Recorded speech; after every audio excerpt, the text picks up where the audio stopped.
ದಿನ ಬಳಕೆ ವಿಚಾರದಲ್ಲಿ ಸಿಲಿಂಡರ್ಸ್ಗಳು ಯಾವುದೇ ತೊಂದರೆ ಇಲ್ಲ ಅಂತ ಹೇಳ್ತಿದ್ರಿ. ನಾನು ಈಗ ತಾನೆ ನಮ್ಮ ಸುತ್ತಮುತ್ತ ಇರೋಂಥ ಹೋಟೆಲ್ಸ್ಗಳಿಂದ ಮತ್ತು ದಿನ ಬಳಕೆ ವಿಚಾರದಲ್ಲಿ ಯಾರು ಲೋಕಲಲ್ಲಿ ಏಜೆನ್ಸಿಗಳು ಇಟ್ಕೊಂಡಿದ್ದಾರೆ 900 ರೂಪಾಯಿ ಇರೋಂಥದ್ದನ್ನ ಇವತ್ತು ಕೇಂದ್ರ ಸರ್ಕಾರ ಯಾವ ರೀತಿ ಗಾಯಕ್ಕೆ ಉಪ್ಪು ಹಾಕಿದಂಗೆ 60 ರೂಪಾಯಿ ಹೆಚ್ಚಿಗೆ ಮಾಡಿದ್ರು. ಅದಲ್ಲದೆ ಇವತ್ತು ನೀವು ಆಚೆ ದಿನ ಬಳಕೆಗೆ 15 ದಿನ 3 ತಿಂಗಳು ಏನೋ ಅಡ್ವಾನ್ಸ್ ಇತ್ತು, ಈಗ 900 ರೂಪಾಯಿ ಇರೋದು 1800 ರೂಪಾಯಿಗೆ ಬೆಲೆನ ಕೊಟ್ಟು ತೆಗೆದುಕೊಳ್ಳುವಂತ ಸಂದರ್ಭನ ದಿನ ಬಳಕೆಗೆ ರೆಸ್ಟೋರೆಂಟ್ ಅವರು 2000 ರೂಪಾಯಿದು 4000 ರೂಪಾಯಿಗೆ ಆಗಿರೋದು. ಇದು ಮೋದಿ ಗವರ್ಮೆಂಟ್ ಅವರ ದುರ್ಬಳದ ವಿದೇಶಾಂಗ ನೀತಿ ಅಂತ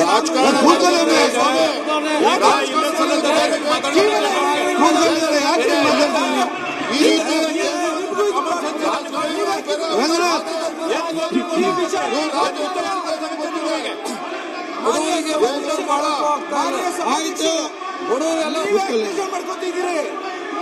ನೀವ್ಯಾಕೆ ಮಾಡ್ಕೊತಿದ್ದೀರಿ? ಇವತ್ತು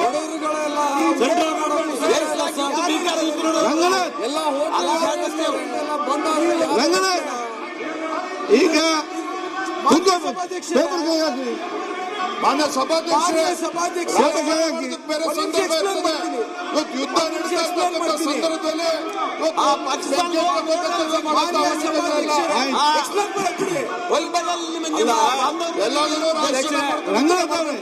ಅಧ್ಯಕ್ಷರೇ, ನಮ್ಮ ಕಾಂಗ್ರೆಸ್ ಸ್ಟ್ರೈಕ್ ಮಾಡಿದ್ರೆ ಅದಕ್ಕೆ ಮೂರ್ಖರು ಅಂತ ಕಾಂಗ್ರೆಸ್ ಸ್ಟ್ರೈಕ್ ಮಾಡಿದ್ರೆ ಸಚಿವರು ಉತ್ತರ ಕೊಡ್ತಾರೆ.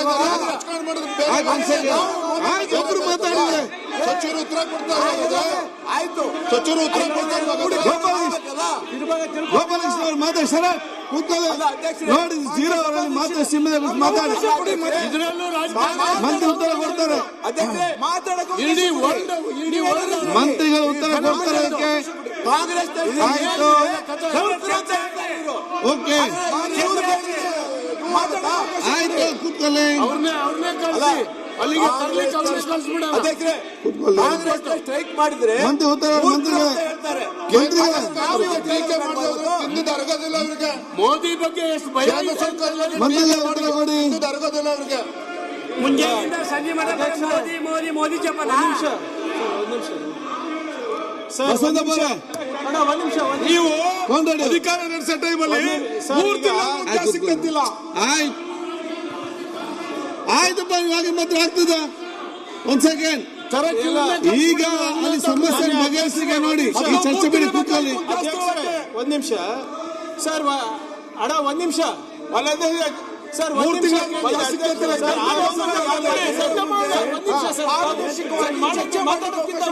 ಮುನಿಯಪ್ಪ ಸಾಹೇಬ್ರೆ ಕೂತ್ಕೊಳ್ಳಿ ಸರ್, ಮಾತಾಡ್ತೀನಿ. ಅಧ್ಯಕ್ಷರ ಮಂತ್ರಿ ಬೇರೆ ಅವಕಾಶ ಇದೆ. ಇವರು ಉತ್ತರ ಅವಕಾಶ ಮಾಡ್ಕೊಡಿ. ಅವ್ರು ಉತ್ತರ ಕೊಡ್ಲಿ, ಉತ್ತರ ಕೊಡ್ತಾ ಇದ್ದಾರೆ. ಒಂದ್ ಸೆಕೆಂಡ್, ಆಯ್ತಪ್ಪ ಕೂತ್ಕೊಳ್ಳಿ. ಈಗ ಸಮಸ್ಯೆ ಪರಿಹಾರ ಚರ್ಚೆ ಮಾಡಾಗ್ತದ. ರಂಗನಾಥ್ ಕೂತ್ಕೊಳ್ಳಿ. ಆಯ್ತಾ, ಒಂದ್ ಸೆಕೆಂಡ್ ನೋಡಿ. ಇರೋ ಸಮಸ್ಯೆಗೆ ಬಗೆಹರಿಸುವಂತ ನೋಡಿ. ನೀವು ಪರಸ್ಪರ ಚರ್ಚೆ ಮಾಡಿದ್ರೆ ರಂಗನಾಥ್ ಶಿಡಮ್ ಕೂತ್ಕೊಳ್ಳಿ. ಒಂದ್ ಸೆಕೆಂಡ್ ಪ್ಲೀಸ್ ಸರ್, ಒಂದ್ ನಿಮಿಷ.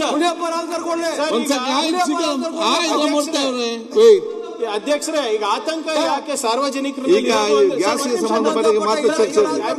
ಈಗ ಸರ್, ನಾನು I will not going to anything. ಆತಂಕ ಯಾಕೆ ಸಾರ್ವಜನಿಕರಲ್ಲಿ ಇರೋದು? ಫೆಬ್ರವರಿ ಸಚಿವರು ಕೇಂದ್ರ ಸಚಿವರು ಪಾರ್ಲಿಮೆಂಟ್ ನಲ್ಲಿ ಹೇಳ್ತಾರೆ, ಏನಾದರೂ ಯುದ್ಧ ಆದ್ರೆ ಯಾರು ಅವಶ್ಯಕತೆ ಇಲ್ಲ, 75 ದಿನ ಆಗಷ್ಟು ಇಂಧನ ಇದೆ ಅಂತ ಫೆಬ್ರವರಿ 9 ನಲ್ಲಿ ಪಾರ್ಲಿಮೆಂಟ್ ನಲ್ಲಿ ಹೇಳ್ತಾರೆ.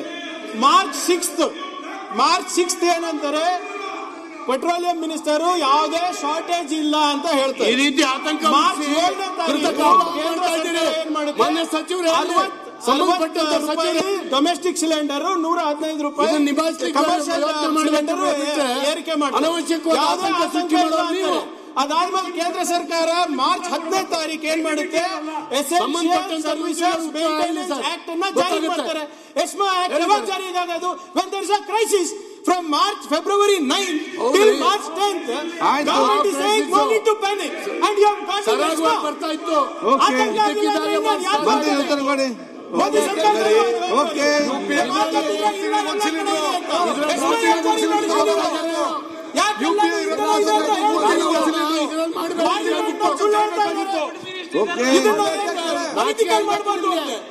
ಎಲ್ಲ ಪಾಲಿಟಿಕ್ಸ್ ಮಾಡೋದು ನೀವು, ಹೇಳೋದು ನೀವೇ. ಸದನದಲ್ಲಿ ಸುಳ್ಳು ಹೇಳೋದು ಯಾರು? ಅವರು ಅನುಭವಿಸೋದು ಯಾರು? ಸಾರ್ವಜನಿಕರು.